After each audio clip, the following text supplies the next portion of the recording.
Well, I agree with you. That's really important that we start growing more of our own food. And so I have co-founded a group called the Maui Sustainable Farming Coalition. And is there any way to contact them? Yeah, just go on farmcoalition.com and it will come up. And my part in that organization, I'm not a farmer myself, my part is that there's quite a few zoning laws that are actually impeding farming. So a lot of the laws that were made in the farm ordinance were with good intention, but it backfired. For instance, you are not allowed to grow produce on your property, on your TMK, that was grown somewhere else. What's TMK stand for? Tax map key. So the legal description of the property. So basically, let's say we're neighbors and we live in Haiku, and I grow papayas and you grow heliconias, and I say, I don't want to sit at my stand all day just, selling bananas. And you say, well, I don't want to sit at my stand all day just selling heliconias. How about we work together? How about we cooperate? We can't do that. That's not presently legal. Oh my goodness. So such basic networking. Yes, so for me, networking, coalition building, that's how we're going to get through this economic difficulties. And that's how we're going to see, most of our goal is to develop Maui the amount we need to, but not more. And the more that we cooperate and we work in conjunction with each other, we don't have to duplicate. Like, I don't need to have a shop, and then you have a shop. We have one shop and we share it. So that the more we have cooperation, the less of our real estate that we have to use. So that's one example of how the farm ordinance is not actually helping farmers farm.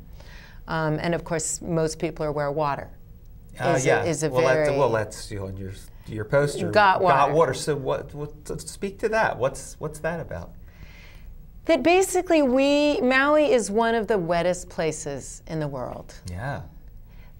And yet, we're having water rationing, people can't get water meters up country.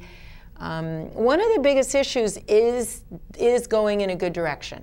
The State Water Commission did meet at Haiku Community Center a couple weeks ago and looked at the EMI ditches and whether HCNS would be continued to be allowed to divert as much water for their farming.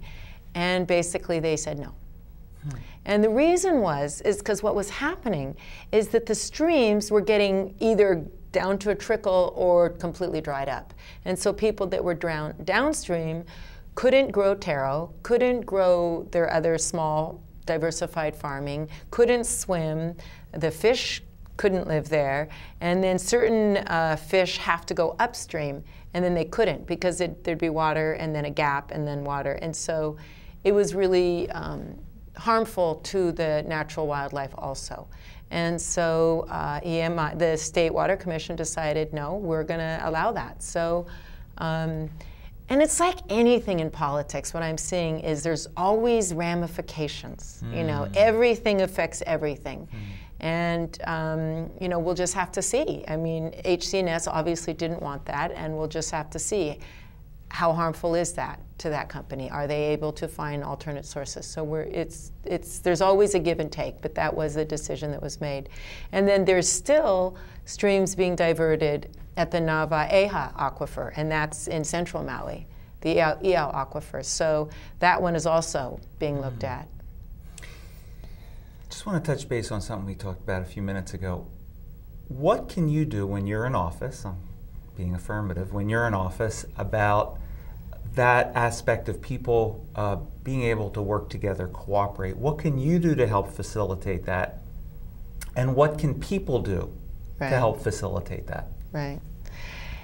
And to me, it's all about collaboration and cooperation. Yeah. And there's a councilwoman who's on council now, Gladys Baisa, and I am looking forward to working with her because I feel like we have the same perspective on that. She was the executive director for MEO, Maui Economic Opportunity, for many years. And for me, being a social worker and a family therapist, that is my goal, is to see that there's many times, I've seen many cases here in Maui where there could be a win-win and people think that they have disparate needs. And many times they have the same needs and they're just not seeing it. And there's something called nonviolent communication. NVC. NVC. And that's based on the idea that we all have needs, and let's say we're having an argument about something. The goal is to hear what the other person is saying as what they need. Instead of literally their words, you listen with giraffe ears instead of jackal ears. Yeah. And so to me, that's my goal, is to be able to listen, what does that person need? What do they say? Sometimes people are clear, and sometimes people are not. That would be wonderful if you could bring NVC to politics. You know, some incredible listening skills, because I think that's something that's really missing in politics, is listening skills. So I commend you for bringing that to politics.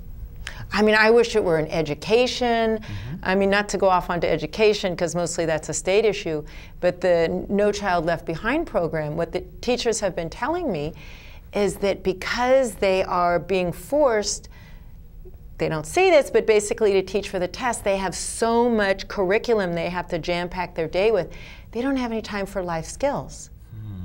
And we all need life skills. Oh, yeah. You know, financial literacy, relationship skills, dating skills, and basic communication skills. So I don't have much say in that, but I definitely want to bring that into the county council, is more learning how to listen to each other and not pitting citizen groups against each other. And I've seen that happen recently on Maui, and that's made me very sad.